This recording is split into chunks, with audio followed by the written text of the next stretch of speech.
Welcome to No Quit, the podcast where real business isn't filtered. I'm Jeff Lesher, founder of Florida Lee Law and Title. I built an 8-figure company, but not without setbacks, burnouts, and moments that nearly broke me. This podcast is where I tell the truth about what it really takes to grow something that lasts. The wins, the losses, and the grit in between. If you're in it for more than just the highlight reel, you're in the right place. The stories shared on this podcast are based on real experiences, but details have been changed or generalized to protect client confidentiality. This podcast is for informational purposes only and does not constitute legal advice. Listening to this podcast does not create an attorney-client relationship. Welcome to another episode of the No Quit Podcast. I'm your host, Jeff Lesher. Today we have Trevor Bergeron, a local boy, Ponchatoula, played at Southeastern, now coaching at Mandeville High, right? Yes. Give me a little background on growing up here and what brought you to coaching in Mandeville. Look, I can just say this. I've been really lucky just throughout my life career is that I grew up in Ponchatoula, was able to kind of go through the youth pathway of going through the Dixie Youth and playing at JC Park in Kiwanis and playing at Athletic Park in Ponchatoula. And I just was very lucky to get the opportunity to go to Southeastern, plays hometown. I enjoyed every second of it. Did you pitch over there? Yes. Yeah. It was 03. I graduated in 03, and then it was 04 through 06. The Katrina year was my last year, but it's been one big giant family throughout the whole process. Is that Coach Artigues? He was my last coach, and I've had so much respect for him that I asked him to come back and be our ordained minister to marry me and my wife. Yeah. And he gave my stepdaughter a job. She worked in the athletic department, and she was able to go from a student worker to an actual worker. So she's working with the athletic department. Because he's the AD over there now, right? Yeah. So it's just one big giant family, and like we've enjoyed every second of it. We can't wait for the baseball season to pop back up. Yeah. And was Mandeville your first stop in terms of coaching, or have you been other places? Yeah, well, I'd started right after I got out of Southeastern. Is that I went coach with with Coach Gosnell at Ponchatoula, and we had a nice little run for 2 years. We went to the quarterfinals, the state tournament. We went to still 3 rounds in the state tournament. We went to the quarterfinals that year, and then I ended up graduating and then working not in the coaching and teaching. And I got the itch probably after 7 years. I'm like, man, you can take it out of you, but it's like you're going to be gravitated to go back towards it. And I was able to kind of get lucky and get a job at Mandeville, which is a great school, which Mark Weinmunson was the baseball coach over there. And I was able to reach out to him, and they had a teaching spot that's open, and the rest is history. I spent probably 7-8 years as coaching baseball, and now I flipped over to softball, and I've been coaching either boys or girls basketball from the start over there. Well, it was interesting. We were talking earlier, that you've played with one cousin, you coach another cousin of mine, and now you're coaching a third cousin of mine's daughter.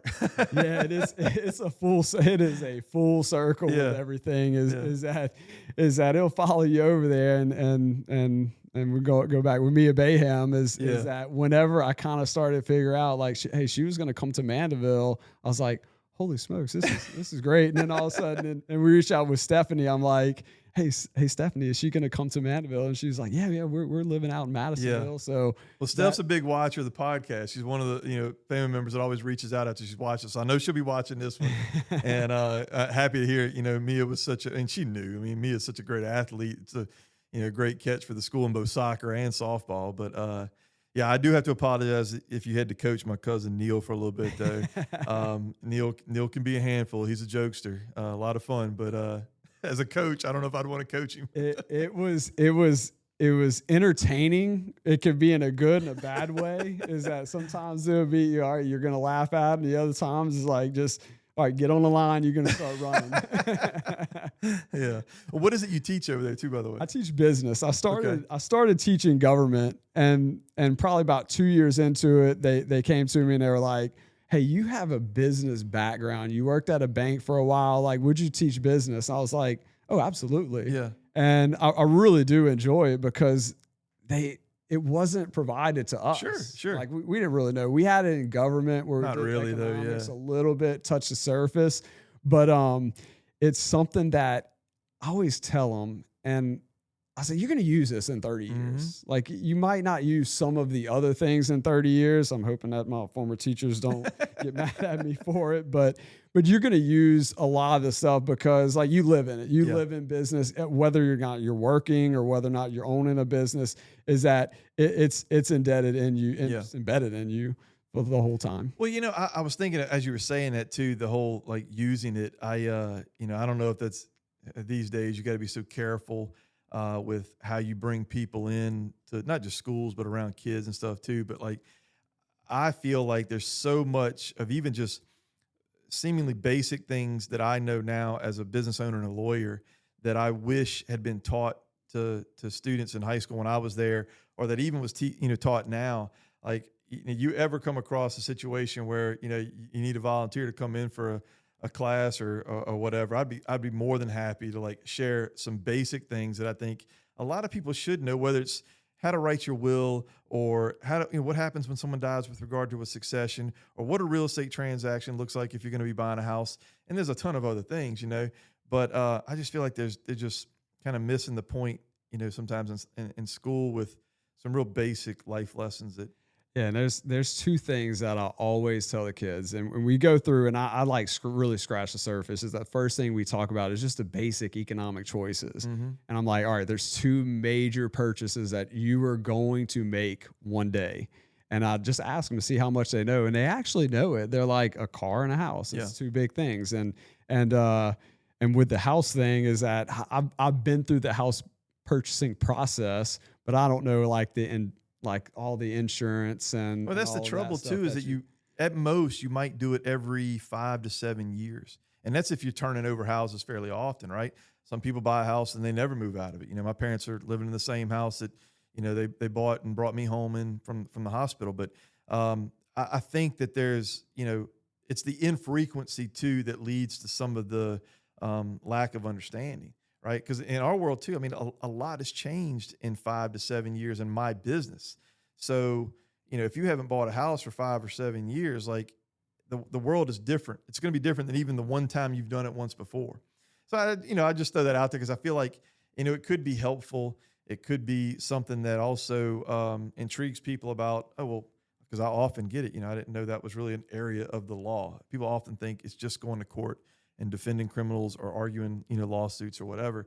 And the truth is, I'm trying to not really push, but encouraging my daughter that an advantage to go to law school right now, she's finishing up her undergrad at LSU, is that it can be such an asset to business, right? You may never practice law a day in your life, but you may be very good at contributing to a company, large or small, or your own, right? By knowing this stuff. But anyway, I just throw that out there. I just, we don't need to get off on that tangent, but I find it interesting just that there's even a business class at a high school, because we didn't have that. Yeah, that's there. And today, like I call Wednesdays, I just call it straight up Wall Street Wednesdays, is that we learn about the stock markets, and it helps out with a lot of supply and demand stuff and where the stock prices are.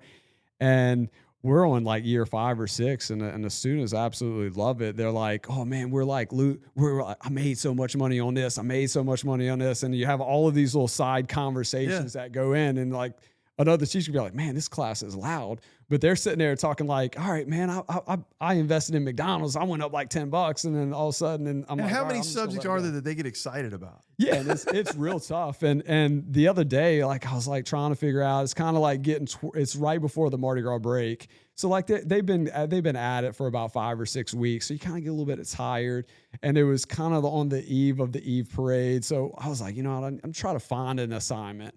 And there was this it's like cool math games. It was like lemonade stand. And I was like, all right, here's the worksheet. It created all the different stuff, and it has all the variables that affect pricing and stuff like that. And like you always start an assignment, you're like, all right, are they going to like it or they're not going to like it? And probably about 10 minutes into it, I'm like, okay, I think they're going to like it. I think it's interesting to hear a teacher even say that. It never dawned on me that a teacher comes in the room and thinks to themselves, the kids may not like this assignment. Like it shows, the value and the interest of a teacher that even is concerned with that. I think that's really important. But you just don't, as a student, you're just in there, you're like, why are they teaching me this? Or why are they so mean that I got to do this subject? But I find it funny that, y'all are concerned like any other human being walking into their job and like, are people going to like this? And if you look at a teacher and they look like mentally exhausted, and especially if you're coaching, is that just imagine how many decisions we have to make a day. Yeah. Is that you have to pivot. Like if you try to go ahead and say, all right, this is what we're going to do, and you stick to the plan and they don't really like it, they're not really going to learn anything. So like you're pivoting probably every 5 to 10 seconds. All right, I might go change this. I might go change this. And then we have our planning period, which is basically if you coach, you're getting ready for the sport. And then you go out there for practice or a game, and then you're constantly making decisions every half a second. Yeah. Yeah. So like if you ever see a teacher and they like look exhausted mentally, like they probably, I want to see how many absolutely subconscious decisions they make in a day. Well, it kind of brings me back to kind of the point of the podcast to some extent. What I was intended with No Quit was trying to bring people on that could kind of express to some degree the adversity they faced and how they've overcome it, and not always in just a kind of 30,000 foot view, but also too like practically how they went about it. Like maybe it's just a hard time. I know it's going to be cyclical, and I get through this, or I change this in my routine or whatever it might be, but. Have you found that to ever be the case with teaching? Like, has there ever been a time when you're just like, man, I just don't know if I can do this anymore? It's like, the decision hasn't been there, but like just going through some of the adversity that you go with is that just like playing the sport kind of helps you get through. Cause like, I know baseball, like you look at it and say, hey, if you're a 300 hitter, is that you're still getting out like 7 times. Mm-hmm. So you're going to hit a ton of adversity that goes with it. So you're able to rebound, like you're able to train yourself to rebound. And the biggest thing, what really his sport has helped me out one of the most is with Asher. Mm-hmm. And he was born healthy as can be, hitting all the milestones, and he started to kind of slow down, and we started to go through the testing process. And then we found out he was autistic. Mm-hmm. And it's like you cry on day 1, but you got to roll your sleeve up on day 2. Yeah. And then we end up through TikTok and social media, we saw like other families like, hey, like they have this syndrome called Sanfilippo syndrome. And we're like, wow, this is they all look very similar to Asher.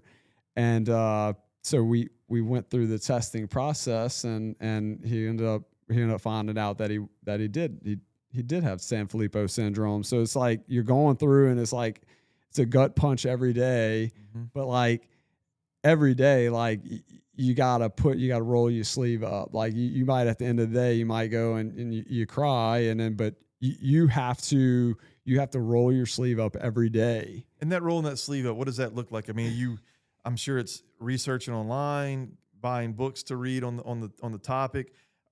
Are there sources that you can go to, like families or groups or people you find online that you can go to and say, like, your son's 12 and mine's 4 or whatever? Like, what am I looking at?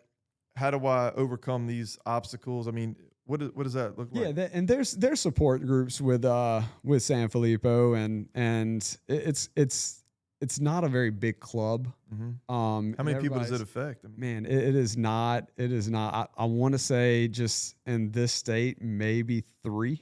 Wow. 3 children in the whole state. That makes it even more difficult to find answers on things, huh? Yeah. So the closest one that we know is in Natchitoches, and we went up there and met the family, and you kind of talk to each other, and then like the whole family's involved. It's not just like family to family; it's the extended family as well. So it goes in from there. We've gone up to St. Louis and met other families that go with it.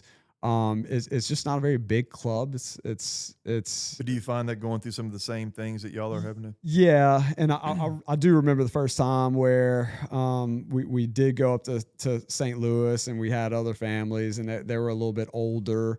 And then, when you get there, you're just like, man, this is what you just see what all of the families at different cycles of their lives of what they're going through. and the lifespan is not very long.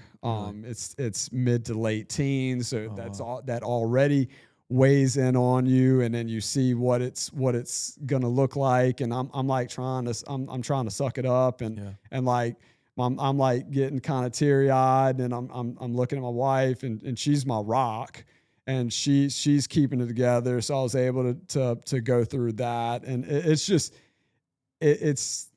but then I just go back and I'm like, all right, and I know that it's not sport, but like it has trained me. Yeah. And it's trained me to be vulnerable and to use your other resources. Like my friends, like one of the biggest things is when you're struggling is that you got to have the social network. And I have been absolutely blessed with such a good social network with my childhood friends. And we're able to start a foundation from it. Yeah. Tell me some more about that. So when did that start? And right after, like kind of COVID, we went through and we wanted to get Asher a service animal. So we had saved up money and all of that. And then all of a sudden we started asking how much it cost. And we were like, they gave us the price of, we're like, oh no, we don't. What if something like that run? We both teach and coach. So we don't have that kind of money. So I went and like, I was like, all right, should we start this? And like, I went back and forth, and my wife was like, you kind of we gotta ask. Yeah. So I put this long text message, and I sent it to all of them, and I just put my phone down. Like you hate asking. Sure. I'm not a big asker, and I asked and probably put my phone down for about an hour, 2 hours. When I got back to my phone, it was like well over 500 messages, and wow. they were. Yeah, and they were already kind of fundraising and that. And the only thing I was like, man, if we have fun with it, let's y'all want to go try to make this a future thing. Let's go help others. And they did. And like it's been like Wesley Wilson, Stephen Alexander, Johnny Ricks, Corey Gonzalez, everybody there. And then the best part about it is that when we do have these events is that it's everybody's families, like Jodan. It's like a bunch of all the guys you grew up with, all the guys we grew up with, and it's not just Joe and it's not them and their significant others, their spouses. It's them and it's their children and then their extended family, and then we see how it shows their kids. Because like, man, their kids are so awesome with Asher. It's just like, it'll make you cry. You got a few guys there you mentioned too that not only have I known for quite a while, but they also live near me as well. And so you get to see how they function. Because, I grew up on North Thibodeau Road. You grew up on South, more of the country. But now that I'm in town, I'm about 2 blocks away from Stephen and Courtney. And I'm a couple of blocks away from Jodan and I'm drawing a blank on Fran. Rayford, yeah. But they pass by the house, they ride bikes by the house. You can see all this stuff going on, and I know they homeschool their kids. It's just like a different dynamic than what I grew up with, because back then the homeschool kids weren't exactly the accepted types. Nobody really did it. It was kind of new, whatever. And man, they just seem to be raised in such good families. I know Jodan's in New Zealand for like a month or two. Yeah, I think they're getting close to getting back. I think. Yeah, but it's just it. So. I know what you mean, I guess, is what I'm getting at, when not just the messages come through, but how their kids are involved and helping. And I think that's great. I think it's important for kids to see sides of life that, that they don't experience, and how blessed they are, but how awesome it can be to be a part of helping others and stuff, too. I don't know. Those are, very exceptional friends you've got there, though. And so are the others. I know most of the guys you rattled off there, but so you start the foundation, you've got it going. I mean, and what's the goal of it at this point? Look, right now we're just constantly trying to, we're growing, and so right now we have the golf tournament, which is coming up in late March, and we have a fun run that's in the fall, which is in October. And what we do is we just raise money, and we have a website where they go and apply. What's the site? It's aceofhearts.org. Okay. So like we'll go there, and then we have social media presence, and what we do is we started kind of with the dog, and then that was kind of the original plan with it. Well, our dog trainer had retired, and so we just started getting kind of random requests. So some were iPads and some were bikes. The bikes have been very popular, but if you know, like a special needs family, man, like a regular bike at Walmart right now, inflation, it could be $100 to $200, but a special needs adaptive bicycle is probably, I think we just priced one out because we bought one. It's like $5,500, $5,600. Good Lord. So a lot of families is that they're going through therapies and they're going through all of this extra equipment that they have to buy just for basic necessities for their children. Do you think that's a legitimate price though, or is that the company's like kind of taking advantage of the situation somehow? It seems crazy to me that you can build one bike for $100 to $200, and the other one, although you're not churning out mass quantities, I know maybe that's the big difference, but man, $5,600. And how long are they going to ride that bike? And the best thing is Asher does have one, and it is, and kind of like it's yes and no. It's like, man, that is a ton of money.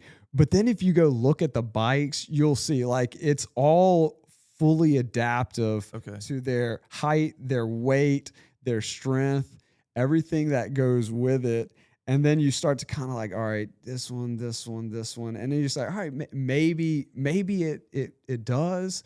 But like a lot of the families, man, it's like I have tons of respect because they have to make the decision usually like, well, we need the therapy. Yeah, you can't swing the bike with paying for all this stuff. Yeah. So we're just not going to get the bike. Yeah. And the first bikes that we really bought was two twins, and it's John and Jude Ernst. Okay. And they're both twins and they're both autistic.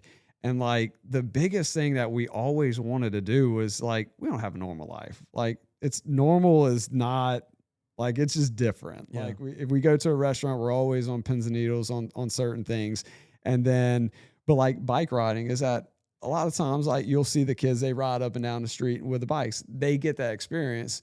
But like, in our experience and the Ernst family experience is that you couldn't do it. Yeah. And they're given that experience to just do something normal. Sure. And that's what we do. And well, can you go to I just didn't want to forget this point. I mean, you got the golf tournament coming up in late March. Can you register for that at the website? Yeah, we have it's on our website. And we also we have the social media to where like there's a link. This is the first year we've done it. We've gotten a Zephy account to where you can go click on that link and you can just sign up online. So you don't have to say, all right, like I'm coming and then do I need to send the money? Is that you can just go ahead and just pre-register right there. Yeah, that's something that my dad and my uncles are all retired, so we tend to try to hit as many of these charity golf tournaments. Actually, I saw them at the Southeastern. Yeah. Southeastern golf. Well, we're playing in the one for more than four coming up in March on March 9th, and I'm going to ask him about this one now too because I don't play. I love golf, but I don't get away from this place very often. And so when I do play golf, it's always for one of these charity tournaments because we can play a scramble and my score doesn't really matter. The best thing with our golf tournament, we just always want to do something different. And like, we're always going through is, hey, what are some ways that we can have the golf tournament, but it can be different? Like it's like competitive. Like somebody is like, all right, I'm not a golfer, but I want to go try it. Is that we have all these things that go on. We'll have Southeastern Golf. They come out. They're at some of the par 3s and the par 5s. We have like mulligans, but we have this one thing where you could take a bat and then you could throw it up and try to hit it as far as you can. Yeah. So like we have all these former baseball guys that are so like they're going out there, they're smoking out there, and they're saying, all right, well, wherever you hit it, you tee it up from there. Oh yeah. So we'll do it on a par 5, and we've had a lot of. Not even sure that's going to help me, but maybe a little bit. We've had a ton of success with it, but we have a ton of fun with it. Yeah. Where do y'all do it, Carter? Or it was at Carter, but we had switched to Cam 2 up in A-Meet. Okay. In the A-Meet area, and we had a good working relationship. I've never even played up there before because again I don't play a whole lot, but yeah, we'll check that out, man. I think that's that's something everybody can kind of get behind. It's like they get to play around a golf with your friends, get outdoors, and if it all goes to a good cause, I mean, I feel like those golf tournaments are just a great way to raise some funds. Yeah. And we had we just with our fall fundraiser, which was the fun run. Mm-hmm. is that we're able to raise up enough money to where on Monday, Lundy Gras, is that we rented out a theater. It's 44 seats. We pay for meals, we popcorn, drink, all of that different stuff. And just to get experience. Yeah. Is that some families, they're like, we're super nervous to go in to a theater. We've never gone. And we did it a couple summers ago and had huge success. We did it for February 16th. And within probably a week and a half is that we sold out. Wow. And it's been great because like a lot of the families, they're trying to yearn for that experience, just something to be normal. Well, I think too that we talked about this before the podcast as well. If you had a chance to make that sensory night out at Black and Brew, and I know y'all were busy that night, but you said you can hit the next one. I just think that's something that just never dawned on me how like you said, pins and needles, but like. There's so much going on. There's restaurants, we're all so used to them, but they're so loud and there's so much moving around, that there's, a lot that can, I guess cause it to be an unpleasant experience for somebody that might have some kind of sensory issue or whatever. And we love to go and just support the local community, like the local businesses. And like a lot of families like us want to. Change is tough for a special needs child. So if they're in a different element, they might start acting a little bit different. Yeah. And we have like our two go-to places who are awesome, who know Asher, is at Paul's Cafe and at La Coretta right across the street. Is that every time we go in there, like they understand the situation. He is comfortable. Good. He is comfortable when he goes into Paul's Cafe and then sees Becky and then you see the Rayfords and all the different stuff and the same people, and people interact with them. But like when you go to different places, it's a different environment. And a lot of times like a child with special needs, they can't communicate it. So they start acting different.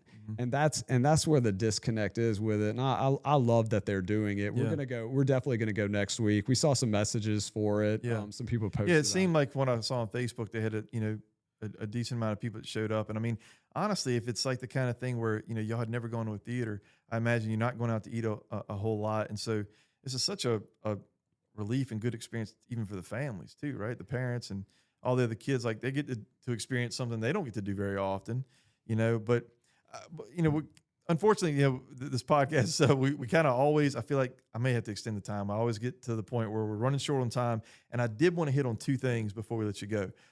One, I just am curious about, because I just saw this recently and it's not the most positive topic, but I'm just curious to know. I saw a guy post something on social media the other day say, that he feels like, autism is like the new stolen valor. You know what that is? Stolen valor? Like where people like act like they're part of the military to get the benefits of having been a veteran.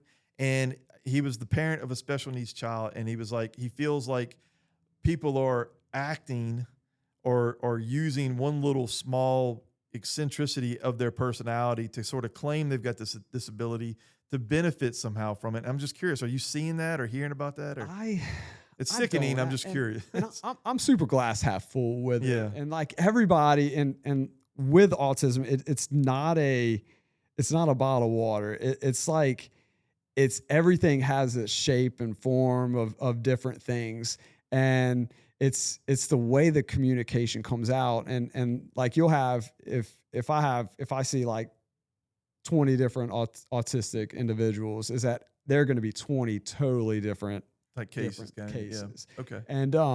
And sometimes like it might be a communication type deal. And then some might be super high functioning that go with it that they can get through it. They can go work. I did see an article in NOLA where there's an autistic wrestler from St. Paul's that did really well at the state meet, which is awesome. Yeah. And, it's just like I've never thought that because it's just kind of glass. So maybe give some of those people some grace, I guess, a little bit, and he might have just been having a bad day. But the other thing I wanted to make sure we touched on, like you're doing something even bigger than what you've talked about so far with regard to the golf tournament and the fun run. Like what's this about the special needs like playground? Like, oh man, what's going on there? That kind of gets perked up a little bit talking about it. Is that we originally one of the first goals that we had was, hey, let's help some families. And then we had like a back of the room, like, hey, this is like a big goal of ours is to go try to do one piece of equipment at PARD. Mm-hmm. And whenever we talked about it, we're like, hey, let's go ahead and try to do it. Well, we contacted Jacob Stevens, who was at working at the park at the time, and he's like, no, well, we got something going right now. And we did not know that the Ponchatoula JCs, Shelley Mathern and them, we did not know that they had already gotten the ball started. Okay. But like when COVID kind of hit and then you had the hurricane kind of slowed everything down. Yeah, slowed everything down. Well, we were like, all right, we're going to double down on this. We made a big investment for it. And then we just started talking to the right people. We got some momentum for it. This is going to be probably the only like all-inclusive playground that's so it's not just one piece of equipment. It's like a playground on its own. It is. I would say it's like a city worth of everything. And you'll have some places at other parks. I don't want to take any credit. Sure. They do have special needs equipment there, but it's not the grand scheme of this. And I think there's so much benefits that's involved. Like we can't wait. When do y'all expect it to be finished? We did the groundbreaking whenever we did the fun run back in October. Mm-hmm. And then we've ordered the equipment. The equipment is going to come. Is that we've kind of gotten into a phase where like, all right, we've got the help. They want to do it. Lane Daniel, we got him involved with it, and he is ready to go. We just have to meet PARD and just go through all the final little steps, and then we'll start. Yeah. Hopefully in the summer we get the equipment that's delivered. The equipment's already been paid for. We just want to keep this. We want to keep this rolling. Yeah. And when do you think? So you think if you get the equipment in the summer, is it going to be done for the fall or? We're hoping for the fall. My biggest thing is that this is kind of like a pipe dream. It's kind of is that I wish that we could probably get it all finished whenever, and we can do everything out when we do the second fun run. Yeah. Kind of almost like an anniversary type. Yeah. And that's what, if we can get it completed earlier, that is great. We just gotta tie in some loose ends for it, but it is every little detail is for every individual that's different. Is that families can go, if it's a disabled veteran, they can go up and play with their children. Nice. Is that siblings can go play. It's just something that it brings everybody together. And it's got to be such a closed world for some of these things. If they can't go to a regular playground and now they got something to get out and do, and it's not something that's like, tens or hundreds of dollars to go experience. I mean, this is something they can go to on their time when they want, enjoy it in a way that, one of the few, if not only around, right?